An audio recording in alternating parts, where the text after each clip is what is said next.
Olá, sejam todos bem-vindos aqui ao canal de Saber a Lei. Meu nome é Gilberto Vassoli. Nesse vídeo, na verdade, nós vamos conversar um pouco sobre uma pergunta que é recorrente. Inclusive, nós temos vídeos, artigos, lives sobre esse tema já no nosso canal, no nosso portal do Saber a Lei, que é sobre como alterar o benefício B31 para o B91. Melhor explicando, como transformar o seu benefício de auxílio doença previdenciário para um auxílio doença acidentário. E principalmente nós vamos conversar nesse vídeo qual a importância dessa transformação, se tem vantagem em fazer essa transformação e principalmente como realizá-la. Antes de mais nada, antes da gente começar, é importante a gente explicar previamente o que é esse tão famoso B31 para B91 e por que as pessoas ficam tão preocupadas quando o INSS concede um auxílio-doença com essa espécie B31 e por que as pessoas tentam tanto lutar para conseguir que o INSS reconheça esse benefício como B91. Bom, vamos explicar com bastante calma sobre esses dois benefícios e depois nós vamos esclarecer como mudar um para o outro. Bom, o B31, na verdade, é auxílio-doença previdenciário. Hoje, na verdade, após a reforma da Previdência Social, da Emenda Constitucional 103 de 2019, o auxílio-doença, na verdade, passou a ser tecnicamente chamado de benefício por incapacidade temporária. Mas o fato é que, popularmente, ele continua sendo o velho conhecido auxílio-doença. Então, para ficar de maneira mais didática, a gente vai chamá-lo de auxílio-doença. Então, o auxílio-doença previdenciário, que é o B31, ele é concedido pelo INSS quando o trabalhador apresenta uma incapacidade temporária que não seja acidente de trabalho ou doença ocupacional. Então, ele é um benefício que a gente chama de comum. Ele é auxílio-doença que não tem nenhuma relação com as atividades de trabalho.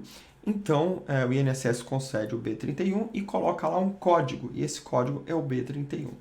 Já o B91, o INSS concede quando o INSS reconhece que existe ali ou um acidente de trabalho ou um nexo de causalidade de doença com o exercício profissional. O INSS estabelece ali um nexo, uma conexão entre as atividades realizadas pelo trabalhador no seu ambiente de trabalho e a doença. Por exemplo, um auxiliar de serviços gerais que realiza faxina, esforço repetitivo.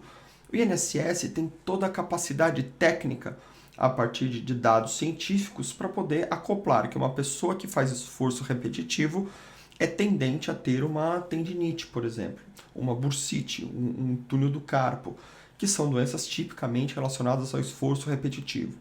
Então, o próprio perito do INSS, olhando aquela situação, ele vai dizer, não, isso não é um auxílio-doença comum, ele é um auxílio-doença acidentário, porque tem relação, é uma doença ocupacional. Então, ele já vai lá e concede o B91. No mesmo caso, um acidente típico de trabalho.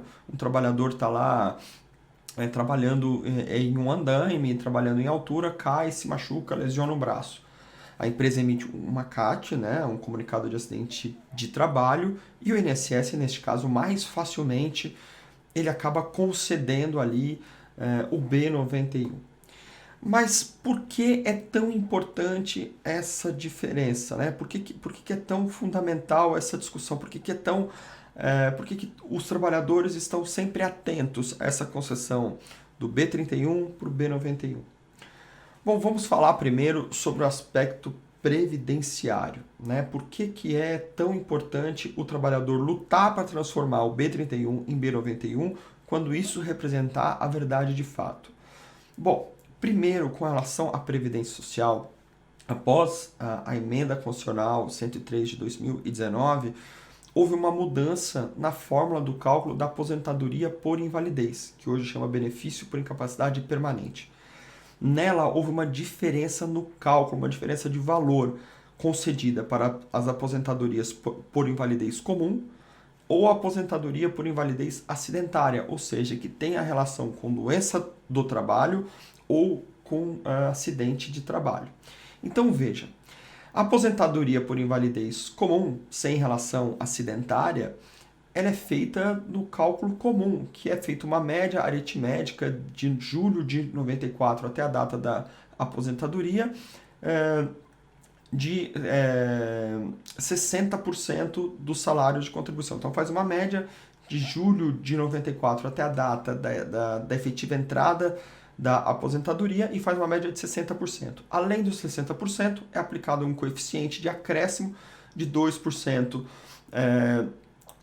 do que passar de 15 anos para as mulheres e de 20 anos para os homens. Então acresce também 2% do tempo de contribuição dos homens que ultrapassar 20 anos. Então, é um pouco mais complicado de se atingir 100% da média remuneratória.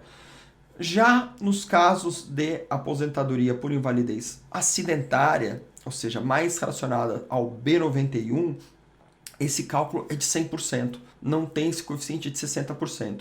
É feita uma média aritmética de julho de 94 para cá, e é feito ali também e não é aplicado nenhum coeficiente. A média é de 100%. Então, na aposentadoria por invalidez, a média é de 100%. Então, ela é mais vantajosa quando ela é acidentária. O fato é que muitos advogados, estamos aqui, muitos escritórios, muitas teses, o Poder Judiciário está recebendo ali uma enxurrada de ações para dizer que essa diferença entre aposentadoria por invalidez comum e acidentária, ela é inconstitucional, porque ela cria ali uma diferença, fere o princípio da igualdade, que é constitucional, então não seria legal. O fato é que ainda existe na lei. Então, já por esse aspecto, a gente vê que a concessão do B91, pelo aspecto previdenciário, já pode ser uma vantagem. Mas a vantagem ela é ainda maior em se tratando do âmbito trabalhista. No âmbito trabalhista, sim, existem vantagens consideráveis. Como, por exemplo, quando é B91, a empresa ela é obrigada a continuar pagando o fundo de garantia do trabalhador. Se a espécie é B31, a empresa não é obrigada a pagar o fundo de garantia. Outra vantagem no aspecto trabalhista é com relação à estabilidade. Se o trabalhador fica afastado por mais de 15 dias da Previdência Social, quando ele retorna ao trabalho tendo recebido o B91, ele tem um direito a uma estabilidade de 12 meses ao trabalho. Então a empresa não pode mandar a ele, ao menos que indenize 12 meses de salário, ele não pode ser dispensado da empresa, o que também é uma vantagem para o trabalhador. Sem contar que se esse trabalhador tiver uma perda de capacidade laboral decorrente de doença ou acidente de trabalho, esse reconhecimento do INSS vai facilitar o reconhecimento na Justiça do Trabalho de uma existência de uma doença ocupacional, de uma perda de capacidade laboral, que vai acabar facilitando para esse trabalhador entrar com uma ação por danos morais decorrente dessa perda de capacidade, dano material, uma pensão vitalícia perante a Justiça do Trabalho. A grande questão que se deve considerar, que muitas pessoas nos perguntam, é como fazer esse procedimento. Tá, a pessoa acaba entendendo. Bom, eu já entendi que o INSS errou. O meu caso é acidentário, é doença ocupacional, eu deveria estar recebendo o B91. Mas como eu faço para mudar este benefício? Bom, existem dois caminhos bastante claros. O primeiro está dentro do próprio INSS. O trabalhador, quando ele recebe o comunicado de deferimento do auxílio-doença, ele tem ali um prazo de 30 dias para poder recorrer, que a gente chama de recurso ordinário, as juntas do INSS, as juntas recursais da Previdência Social. O trabalhador pode ali fazer um relatório, fazer a sua fundamentação para dizer, olha, a minha depressão, a minha síndrome do pânico, a minha doença psiquiátrica tem relação com o meu trabalho.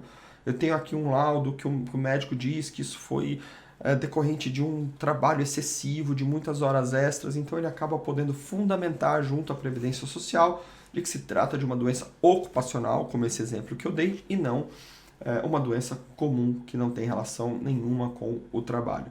Ele apresenta isso dentro de 30 dias para a Previdência Social, para o INSS, e aguarda o resultado. A segunda possibilidade é entrar com processo judicial de reconhecimento de auxílio-doença acidentário. Isso se faz na justiça, a prova ela é bem mais ampla, ela é bem mais fácil, porque você vai estar discutindo com o Poder Judiciário, com uma amplitude de prova enorme, você junta laudos, documentos, pede prova, pede perícia, você pode discutir isso mais amplamente. E outro fato importante que privilegia o caminho judicial do que o caminho administrativo é que, infelizmente, a gente tem repetido aqui no nosso canal, até de maneira reiterada, é que o recurso administrativo nem sempre ele é realizado da forma mais adequada possível.